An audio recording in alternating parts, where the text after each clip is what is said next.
Though my friends would give me clothes, it was always below freezing. I'd still get out there and carry bags in order to make a couple of bucks.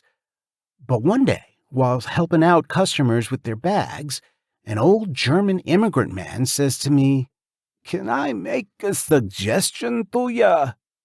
I said yes. He tells me, "Every time I come to the store, I see you out here. Why?" I told him, "Well, to be honest with you, I ran away from home because I didn't like the way my parents treated and disciplined me." He looked at me and he smiled and he said, "It's freezing out here, and if I were you, I would have run away in the summertime." I told him I did, and he just started laughing, and he said, "I'm not going to judge you, but I have something you can do inside." He asked if I knew how to shine shoes. I told him no, and he tells me, "Come by my house, and I will show you how." He gives me his address and direction to the house, and I went by the next evening. I knocked on the door, he let me in, and we walked into the living room. He grabs a shoe shine box off the living room table and places it in front of me, and he says, "I'm going to show you how to shoe shine a shoe the right way."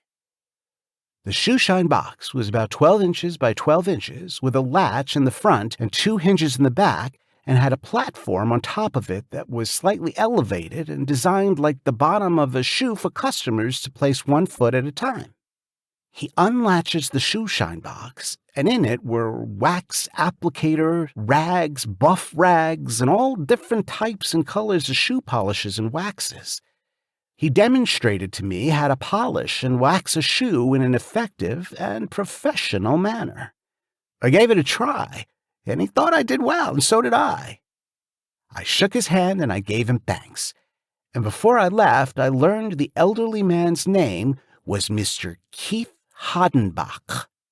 He handed me the shoe shine box and said, "This will be a good inside job for you, and besides, it will keep you off the streets in the freezing cold." I left Mr. Hodenbach home that evening, and all I kept thinking is how much money I could possibly make if I do this right. I didn't sleep much that night because in my mind I kept trying to play out what my pitch and approach when asking potential customers if they would like a shoe shine. I finally got a couple hours sleep, but got up early because I was pretty excited about my new career. I boarded the CTA train and headed downtown to the State and Lake Street area because I was very familiar and knew a lot of the owners of these Italian restaurants and bar businesses. Mr. Capagno and I used to frequent these places a lot for dinner. I entered my first bar and I got 3 clients right away. I must say, the look some people had on their faces when I asked them if they needed a shoe shine, I think a lot of the looks were mostly because I was very young and I looked a little uncoordinated and they were kind of unsure. To their surprise, I was a lot better than they could have imagined, and I received the money I asked for and pretty nice tips. I must mention, all of the businesses I did shoe shines, they remembered me because of my ex-boss, Mr. Capagno. They considered me family, and they always welcomed me back. Unfortunately, things came to a crashing halt. One day, I was hanging out doing shoe shines on the weekend at 10 o'clock at night. I was walking down the street with my shoe shine box under my arm. The cops drove up on the side of the road and asked me if I was with an adult. I told them no. They both exited the car, told me it's 10 o'clock at night and the state curfew for anyone under the age of 17 is that they have to be accompanied by an adult. I immediately knew I was a goner. They ran a background check and found out there was an APB put out on me for running away from home. I was put in the back of the squad car and taken to an Area 1 police station.